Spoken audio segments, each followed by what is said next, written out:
Special series Yoga, celebrating India's gift to mankind. We experience Parmarth Niketan, the city's largest ashram, and a modern Ashtanga school before exploring lavish wellness retreats.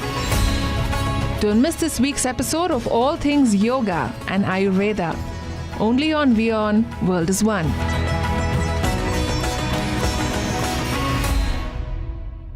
WION, India's global voice, the channel that brings you the biggest stories from across the world through India's lens. Now available in more than 190 countries worldwide. Because we believe that the world is one. Watch us in Africa, Europe, USA and Canada, South America, Asia Pacific, Middle East and North African regions. Also available on these digital platforms across the world. WION. World is one.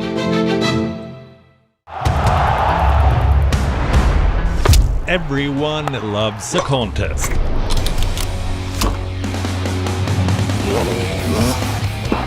But sport isn't just about victory and defeat. When the GOATs in sport speak, you hear it first on WION. You have to play good cricket over a period of time. I actually pushed myself right out of the damn tournament. We go beyond the stats. Our stories are quoted the world over. At WION, sport is part of our DNA. Come, join us on this journey. Weekdays 6:30 p.m. IST, 1 p.m. GMT.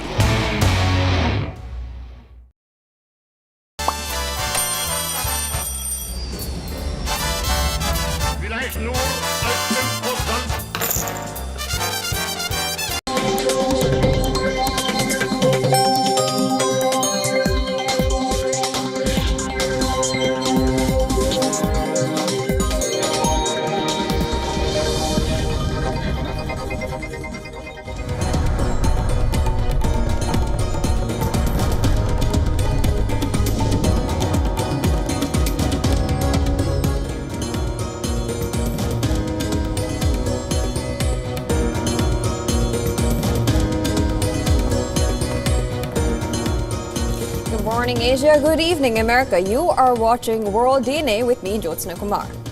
And my name is Hem Kaur Suran. On the show today, in the Hunter Biden case, widow of Hunter Biden's brother testifies, saying that she panicked when she searched his car and found a gun, a moment that set off a chaotic string of events that has brought the president's son to a federal courtroom. This comes as Father Joe Biden outlines the guidance for Ukraine's use of US weapons to strike targets inside Russia as well. We'll bring you all of these details on the show today. And also on the show, Russian President Vladimir Putin's two daughters make rare public appearance. Now, this is even after their father avoids public acknowledgement. Could this be a signal that the Russian president now in his fifth term is looking towards his legacy and is willing to pass on? We'll look at all of that, but first the headlines.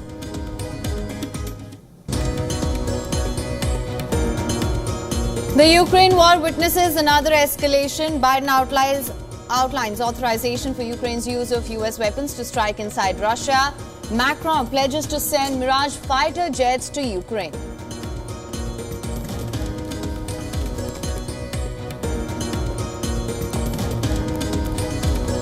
Netanyahu to address US Congress on 24th of July. Visit amid mounting pressure on Israel to agree to permanent ceasefire with Hamas as he faces growing diplomatic isolation over rising Gaza death toll.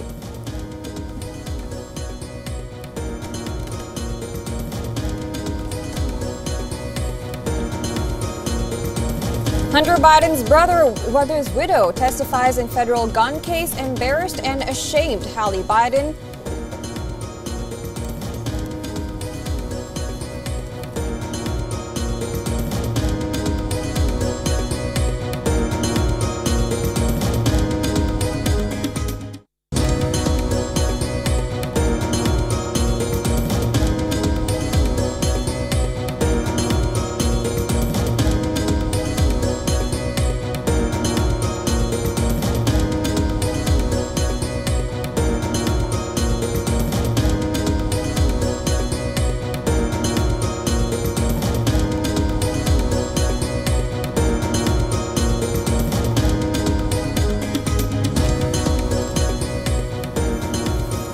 India's Prime Minister Modi led NDA alliance partners to meet on Friday as political parleys gather steam ahead of Sunday's expected swearing-in ceremony.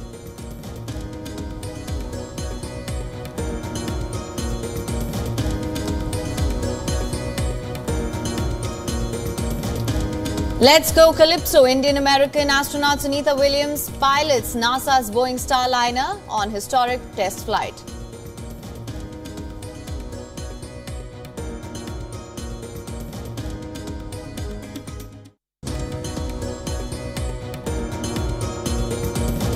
Leading oil producers gather in St. Petersburg hint to add flexibility on oil output cuts. OPEC forecasts a significant increase in global oil demand and consumption.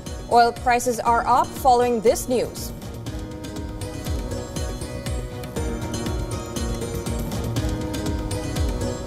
Cricket is truly alive and kicking in America. The United States pull off the first big upset of T20 World Cup as they outclass 2009 champions Pakistan in a thrilling super over in Dallas.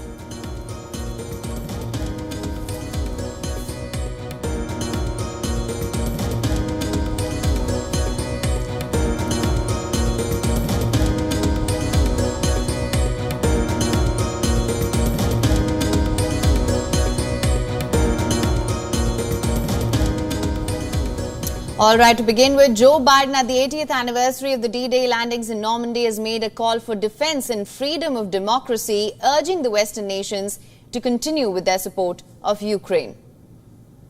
And this is not to surrender to quote-unquote Russian tyranny. Now, a joint ceremony with France's Emmanuel Macron and U.S. veterans at the Normandy American Cemetery, Biden said that it was simply unthinkable to surrender to Russian aggression, and he promised not to give up support for Ukraine. The United States and NATO and a coalition of more than 50 countries standing strong with Ukraine. We will not walk away.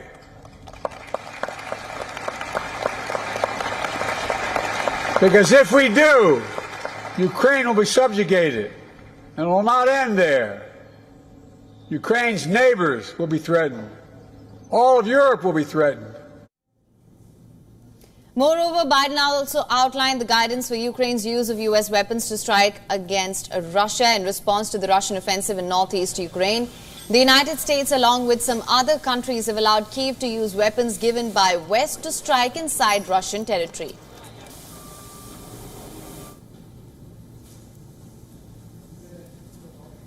However, Biden maintained his stance of not allowing strikes to be carried in Moscow or Kremlin.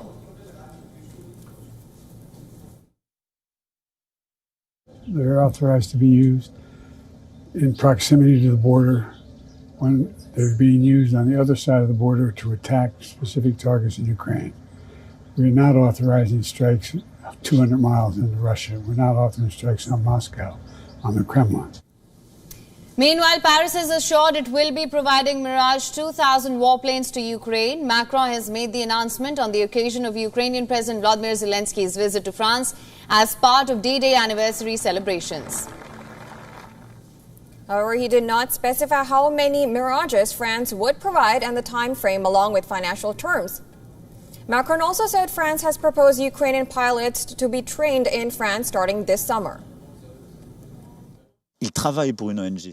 We are going to launch a new cooperation and announce the delivery of Mirage 2005, which are French combat aircraft which will allow Ukraine to protect its soil and its airspace.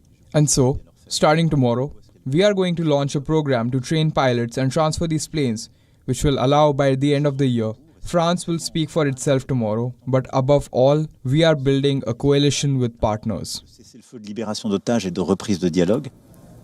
Now, this comes in the backdrop of Russian President Vladimir Putin's interaction with the international media agencies during the St. Petersburg Economic Forum, where Putin, criticizing the Western arms supplies to Ukraine, argued that Moscow can supply weapons to other countries, threatening the West in return. If someone thinks it is possible to supply such weapons to a war zone to attack our territory and create problems for us, why don't we have the right to supply weapons of the same class to the regions of the world where there will be strikes on sensitive facilities of those countries that do this against Russia? All right, for more on this, we're now being joined by Mr. Peter Kuznick, who is a professor of history and director of the Nuclear Studies Institute at American University. He's joining us from Washington, D.C. Sir, thank you so much for joining us on World DNA. My pleasure. Sir, of course, I want to begin by asking you, the United States has clearly outlined and authorized the use of weapons by Ukraine within Russian territory. How do you think this will affect the war? Do you think this points to a larger war? That's what we're all afraid of. There's been a series of escalations. The Ukrainian military was doing very badly. It looked like the military might collapse. When Russia opened up the new front around Kharkiv, it stretched Ukrainian forces so thin that they were very vulnerable. They were outmanned and outgunned. And NATO decided to act decisively at that point. They not only provided more aid and more weapons, but they brought more and more potent weapons into play. ATACMS, F-16s, the new French planes. On top of that, Macron said that he wanted to send French and other NATO troops into Ukraine, combat troops. They've already been sending trainers and targeters into Ukraine.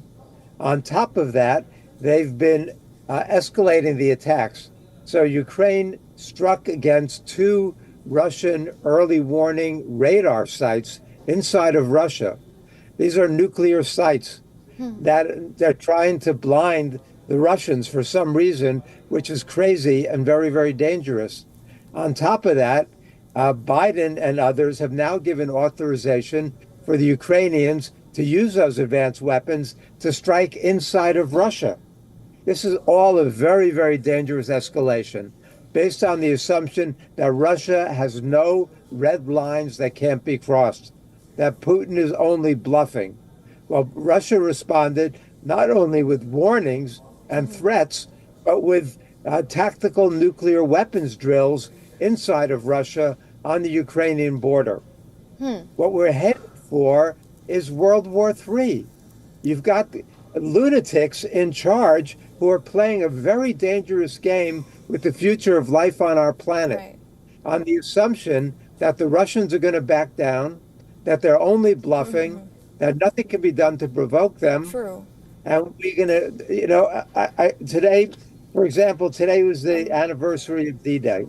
And it was used, if you looked at the American television anywhere, it's all about how the Americans won the war in Europe. And how now we learned the lesson, we've got to stand up to tyranny. What the big lie is that, of course, the Soviets won the war in Europe 2 years before D-Day with the battles of Stalingrad and Kursk and Moscow and then Leningrad. Not that D-Day was not significant. It was a very heroic effort on the part of the West. But the West lost 4,400 men on D-Day. Right. Professor, I would like to... So you've talked about nuclear weapons and everything. Now, France has also agreed of planning to supply Mirage 2005 jets to Ukraine. Do you think that will impact at all? Because it has already started. Now, U.S. has allowed it, and now France is also thinking of supplying these jets. And also the Germans have provided weapons. Stoltenberg says that NATO should be much more aggressive. What we need is diplomacy. Putin has said he wants to negotiate over Ukraine on his terms, right? But we should call Putin's bluff, and we should sit down and talk. What's happening now is Ukraine's position is getting weaker by the day on the battlefield. Russia's gaining more and more territory. Ukraine is never going to be able to drive the Russians out of all of Ukraine, as Zelensky says he wants. And so we need to sit down and negotiate.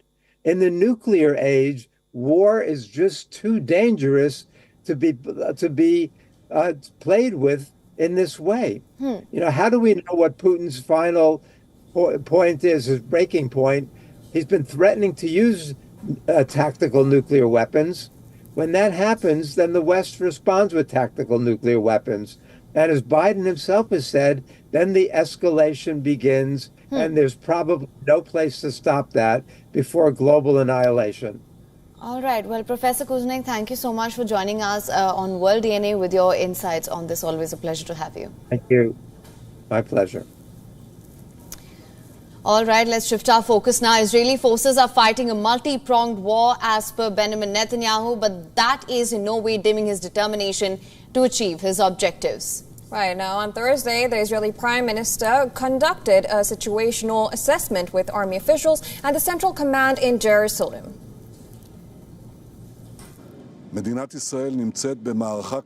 Israel is in a difficult battle on many fronts. We are fighting in the south, we are fighting in the north, we are also fighting here in Judea and Samaria. This effort is being carried out in the midst of difficult international pressures that are exerted on us. But I can guarantee one thing. Whatever happened will not happen. We will change this reality.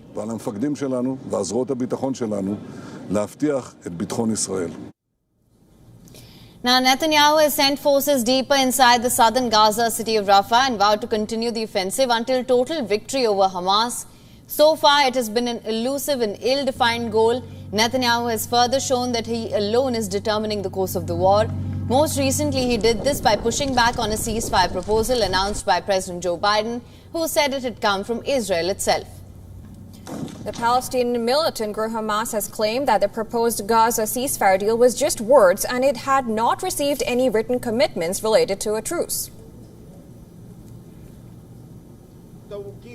Osama Hamdan, a Hamas official based in Beirut, said so far the Americans have not presented anything documented or written that commits them to what Biden said in his speech. He said from the Lebanese capital. Hamdan said Biden tried to cover up the Israeli rejection of another deal offered earlier in May that had been approved by Hamas. Biden's Israeli three-phase plan entails freeing all hostages and reconstructing the devastated Palestinian territory without Hamas in power. But shortly after Biden unveiled the plan, Netanyahu said the roadmap was only partial. And not just the conflict in Gaza, Netanyahu claims Israel prepared for a very intense operation along the border with Lebanon. Almost 8 months of exchanges between Israel and the Iran-backed movement, Hamas ally, have intensified over the past week, with Israel striking deeper into Lebanese territory. Hezbollah said later that it launched several attacks on Israeli positions during the day, including a guided missile strike on an Iron Dome platform in Ramot Naftali barracks.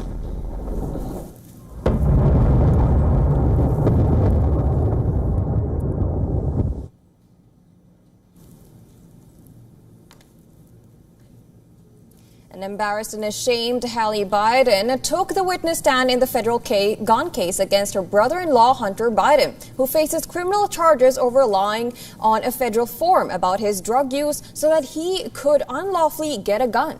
Right, and Hallie Biden, who had been in a brief romantic relationship with Hunter Biden at the time he purchased the firearm, told the jury that she found the gun and ammunition in the console of Hunter Biden's truck in October 2018. Holly testified that she took and threw away Hunter Biden's gun out of fear of his spiraling addiction. She also told the court that she started smoking crack cocaine herself after Hunter Biden introduced her to the drug. Hunter Biden, who has pleaded not guilty, says the Justice Department is bending to political pressure from Republicans and that he is being unfairly targeted. Meanwhile, President Joe Biden said in an interview with ABC that he would not pardon his son if he's found guilty of criminal federal gun charges. He also affirmed he would accept the outcome of the trial.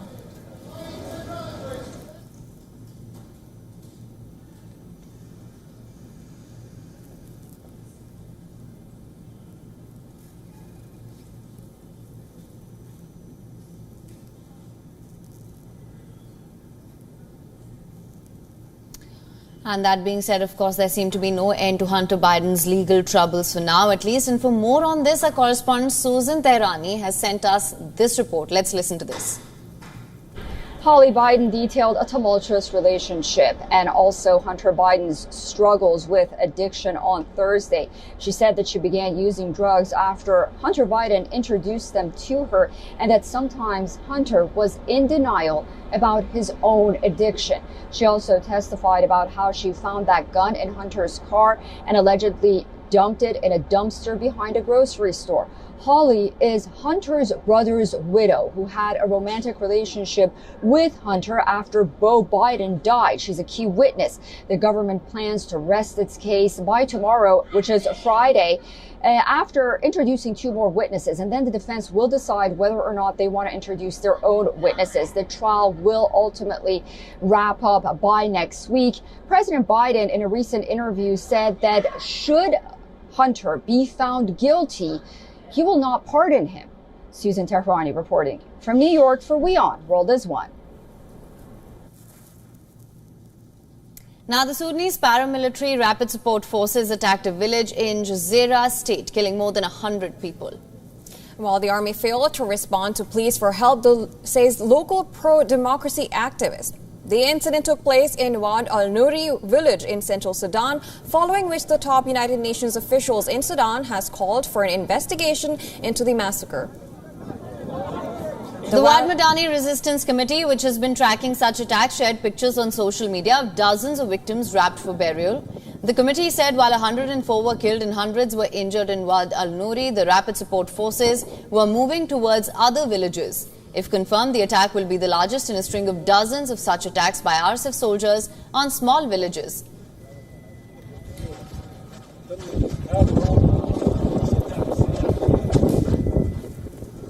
After took control of the capital Wad Madani in December. Now, the RSF have been at war with the regular army since April 2023 after disputes over the integration of the 2 forces, and has since taken over the capital Khartoum and most of western Sudan. It is now seeking to advance into the center. The Wad Madani Resistance Committee said the RSF used heavy artillery against civilians, looting and driving women and children to seek refuge in the nearby town of Managu. Have donated medicine and medical equipment to Sudanese hospitals, but the main challenge continues to be the delivery of aid and securing.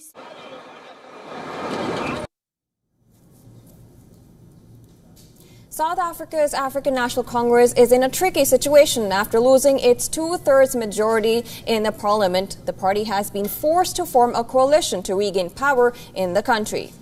But of course, it's not going to be an easy road ahead. The next report gets you all the details. South Africa's African National Congress may have said it's leaning towards forming a government of national unity, but there is a problem. The other parties aren't exactly united. The second largest party, for example, has said it won't work with some of the smaller ones. On Wednesday, ANC spokesperson Mahlengi Bengu Matsiri said the ANC had been talking to 5 parties. Because this is what the people of South Africa have said to us, that put together a multi-party arrangement that works for the benefit of South Africa. The ANC will have 159 seats in the new National Assembly. The pro-business Democratic Alliance is on 87. A surprisingly strong showing for the new MK party, led by Jacob Zuma, gives it 58, while the Marxist Economic Freedom Fighters, or EFF, got 39. The socially conservative Inkatha Freedom Party has 17, and the far-right Patriotic Alliance is on 9. That's too broad an array of ideologies for some. Democratic Alliance spokesperson Werner Horn said their current decision was that they would not join parties such as MK, the EFF or Patriotic Alliance in government. The DA has previously called an ANC-EFF alliance a doomsday scenario. The business sector would prefer a deal with the free marketeer DA, which refutes allegations that it is a party of white privilege. The DA advocates scrapping some of the ANC's black empowerment policies on the basis that they haven't worked. However, such a deal would likely be unpopular with the ANC's base. ANC backers, including the South African Communist Party and the powerful COSATU trade union group, have voiced misgivings about a coalition with the DA. The EFF's policies include nationalising mines and banks and seizing land from white farmers. They would be seen as a bad option by markets and the private sector. But the party, led by former ANC youth leader Julius Malema, is viewed more favourably by many ANC supporters. An EFF spokesperson declined to comment on whether it was prepared to take part in a government of national unity. Meanwhile, a spokesman for the Patriotic Alliance said it was open to joining any government that delivers on its main campaign promises, chief among them the mass deportation of all illegal immigrants. The ANC's Bengu Motsiri said an approach to Zuma's MK had been rebuffed.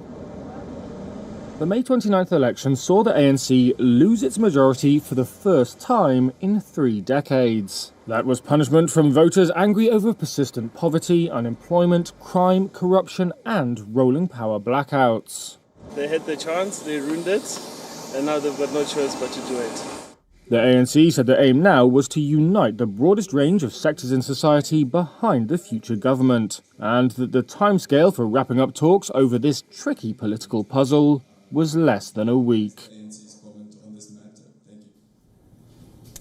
Now, Nepali Prime Minister Pushpa Kamal Dahal Prachanda's government is facing renewed scrutiny. Right.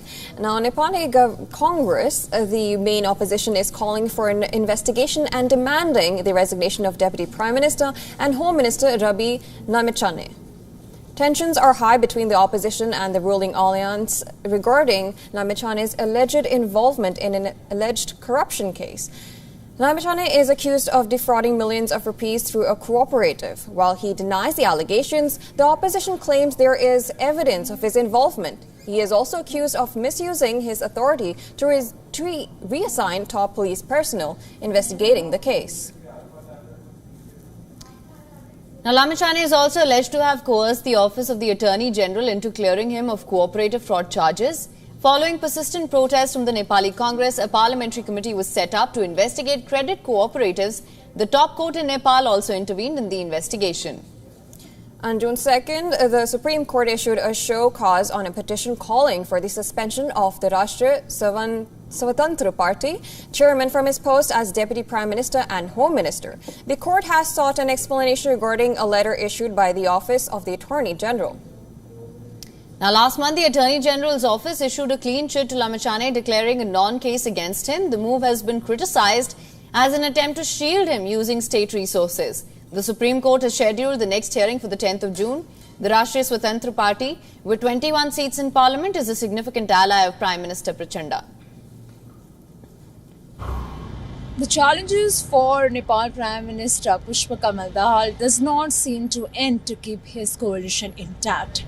The latest challenge being the allegation against his Home Minister for his involvement in financial irregularities involving cooperatives.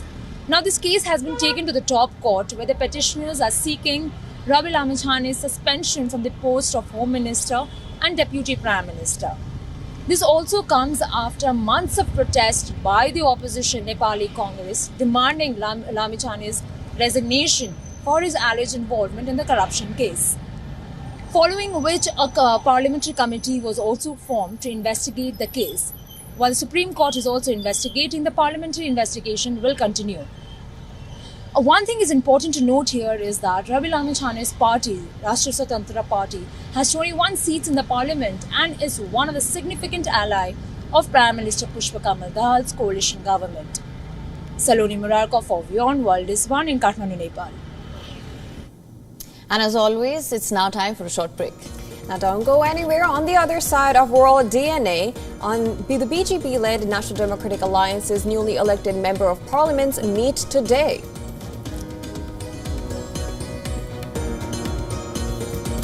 Also on the other side, the Pakistan government has released images and a detailed memo explaining all the amenities provided to Imran Khan. We'll get you all the details of this on the other side.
This week on the West Asia Post, tens of thousands of Israelis have fled the northern area after being struck by rockets fired from Lebanon.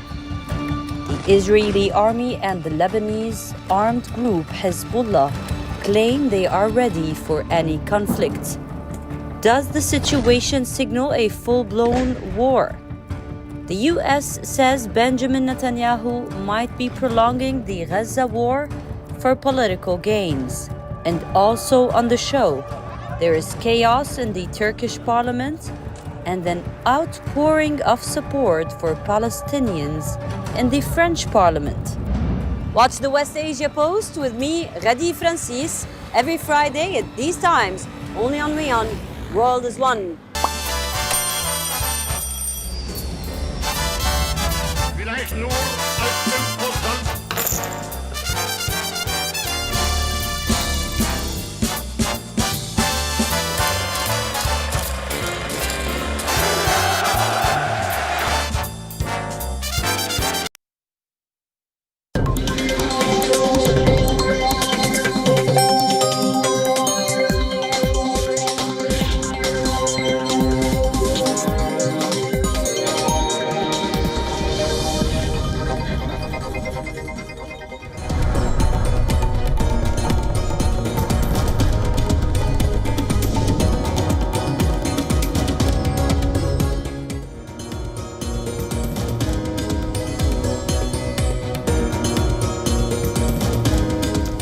Welcome back to World DNA. Thank you so much for staying with us. Here's what we've lined up for you on this side of the show.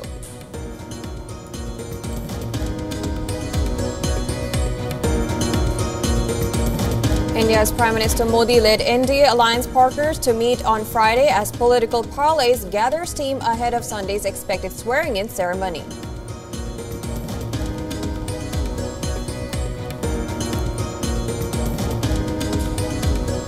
Pakistan government submits details and pictures of former Prime Minister Imran Khan's Adiala jail facilities in Supreme Court. Released images reveal facilities such as LED TV, cooler, study table and chair.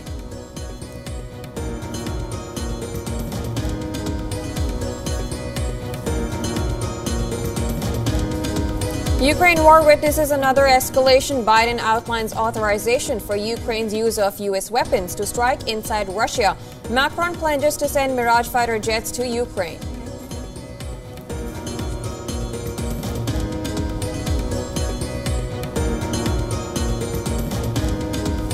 Netanyahu to address U.S. Congress on the 24th of July. Visit amid mounting pressure to Israel to agree to permanent ceasefire with Hamas as he faces growing diplomatic isolation over rising Gaza death toll.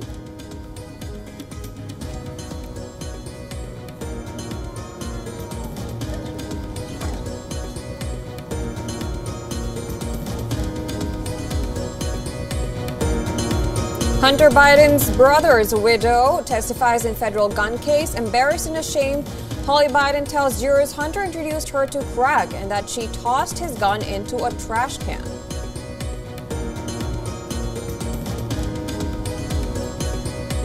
UN General Assembly elects Denmark, Greece, Pakistan, Panama and Somalia to serve as non-permanent UNSC members for 2-year terms beginning on the 1st of January 2025.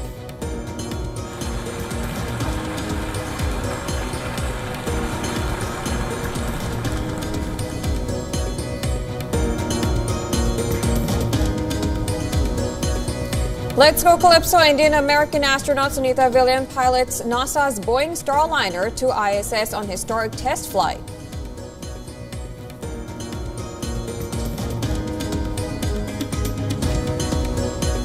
Leading oil producers gather in St. Petersburg, hinting at flexibility on oil output cuts. OPEC forecasts a significant increase in global oil demand and consumption.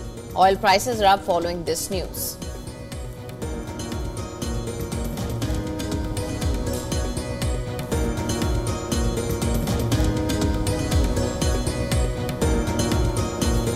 Cricket is truly alive and kicking in America. The U.S. pull off the first big upset of the T20 Cup as they outclassed 2009 champions Pakistan in a thrilling super over in Dallas.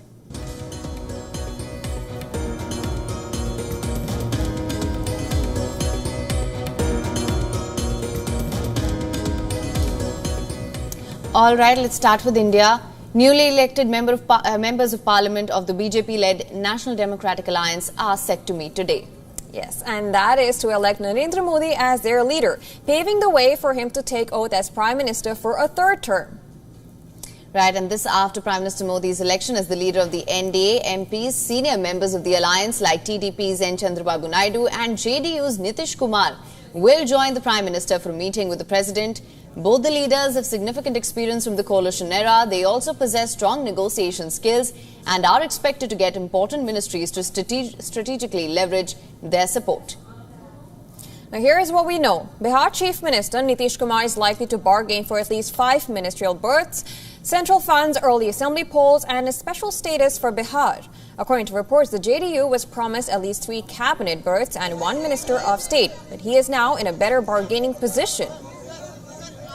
On the other hand, the Chandrababu Naidu-led TDP, it has demanded 5 ministerial berths. These include a Minister of State post for Finance and the Lok Sabha Speaker's post. Sources indicate that BJP's largest alliance partner may also be looking at portfolios such as roads, Panchayati Raj, health and education. Meanwhile, Chirag Paswan-led Lok Jan Shakti Party, or the LJP-RV, has been assured of 1 berth in the Union Cabinet and is hopeful of getting 1 state minister berth as well.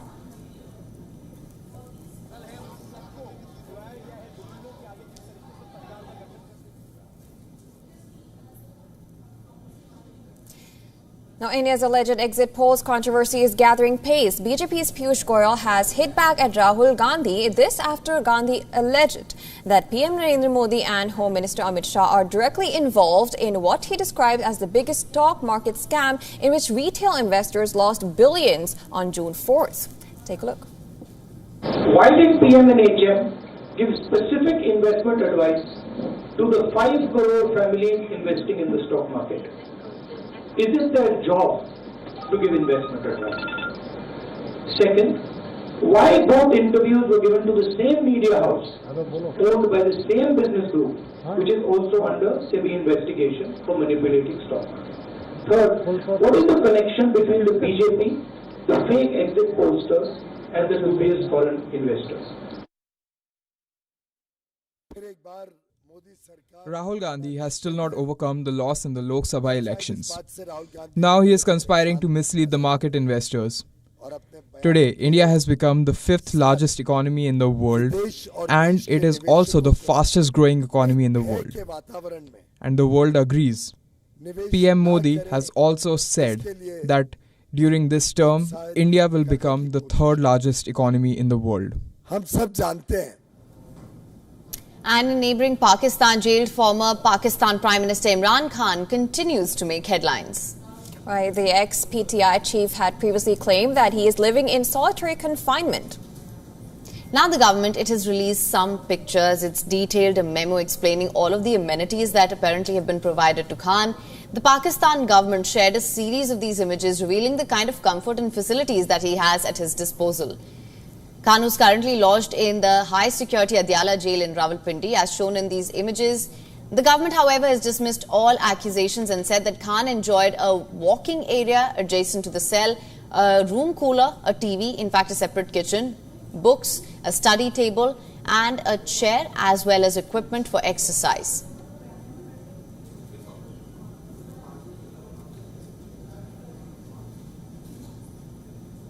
The matter came to light on May 30th when Khan appeared at Supreme Court in connection to a case. Pakistan Tehreek-e-Insaf Party founder had also complained to the Chief Justice that the government had put restrictions on his meeting with lawyers and family members. Now that claim, however, was refuted by the government as well.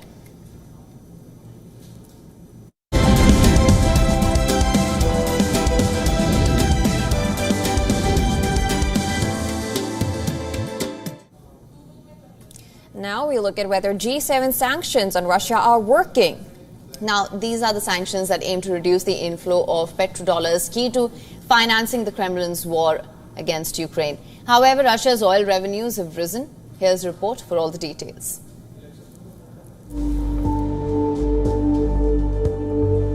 Russia's oil proceeds to the state budget rose almost 50% in May from a year ago. Reason? Moscow's crude prices rose and the nation adapted to international sanctions. Bloomberg reported that oil-related taxes rose to 632.5 billion rubles, and that's about $7.1 billion last month. Total oil and gas proceeds increased 39% to 793.7 billion rubles. The revenue spike follows higher prices for Urals crude, Russia's key export blend. The ministry calculated May taxes based on the Urals prices of $74.98 a barrel, up from $58.63 a year ago. The blend's discount to the global Brent benchmark has narrowed even amid a price cap imposed by the Group of 7 nations. Western nations want to limit Moscow's access to Western shipping and insurance services while still keeping Russia's oil on the global market.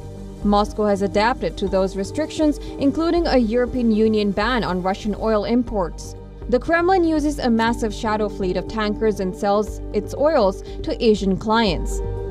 Russia's oil revenues last month could have been higher if they hadn't been dented by enormous subsidies to the nation's fuel producers.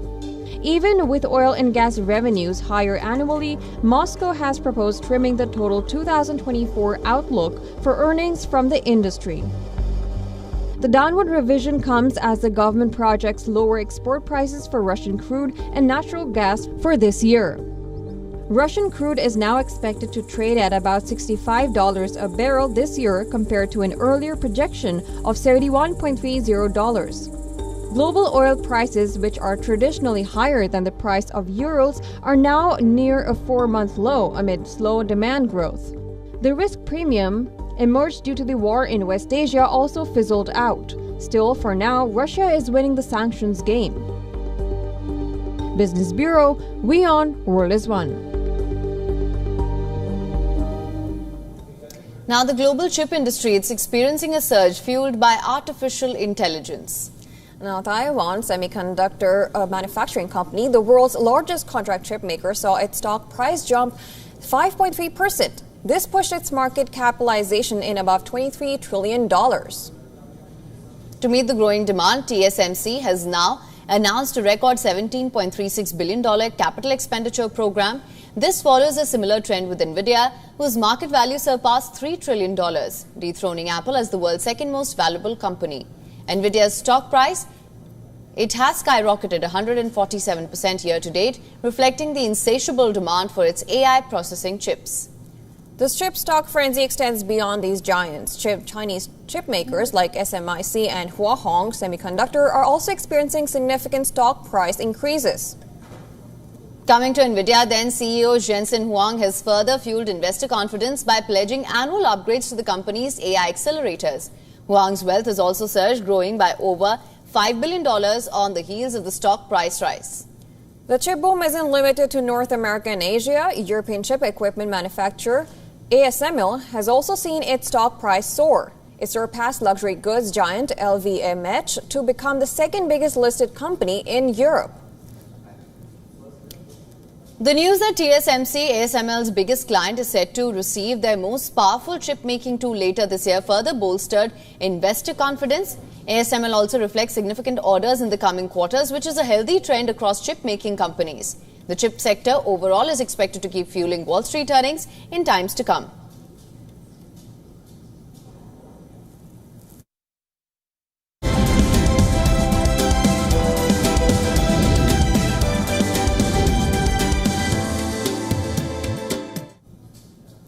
Let's take a look at the developments from the world of technology. Elon Musk's Starlink, the satellite unit of SpaceX, is all set to enter Sri Lanka. The Sri Lankan government has given Starlink the preliminary approval to provide internet services in the country. Sri Lanka fast-tracked the approval process after Musk met with Ranil Wickremesinghe, the country's president, last month in Indonesia. Musk and Wickremesinghe had discussed ways to expand internet connectivity in rural Sri Lanka and potential collaboration on renewable energy.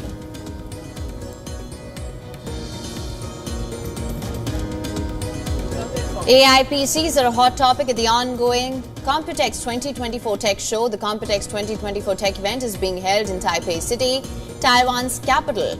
Computex is an annual exhibition in Taiwan that gathers the leaders of the computer and digital industry, seen as a future must-have for computers. Industry experts believe AI PCs will optimize and change the way we use computers.